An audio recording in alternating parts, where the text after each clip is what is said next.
Hey guys, this is Monty with Kaizink. I wanted to give you guys just a quick video on when sending vector files to production for screen print to produce in the darkroom, just to verify that all of our colors are in spot color. And a quick easy way to do that is just to click on each color that we see here. So we have the blue in here. We can see that it is called out to be we can see as you use your magic wand tool that's over here onto the left side. It's the magic wand. You can go over, click on your colors that you want, and you can see that it's selected right here, and that's going to be 2736C, so that one's good. And then we're going to go over here and we're going to select the red, and we can see that that's all red.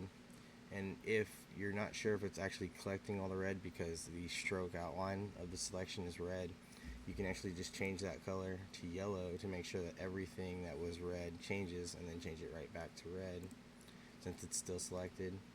And then you can do the same thing with your white here. So now we selected white, but we can see that it has not been selected, so it's not in spot color.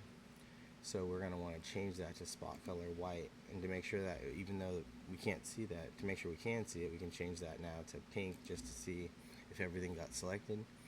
And everything did not get selected. We can see that there's still white in here that needs to be white.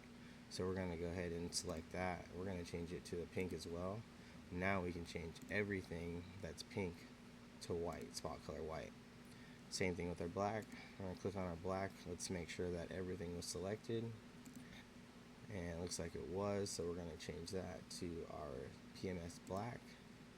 And now this whole design is in spot color, and when it's pulled into Step Studio, everything pulls in with the correct name, and screen print will have all their callouts they need necessary to produce the screens for the show.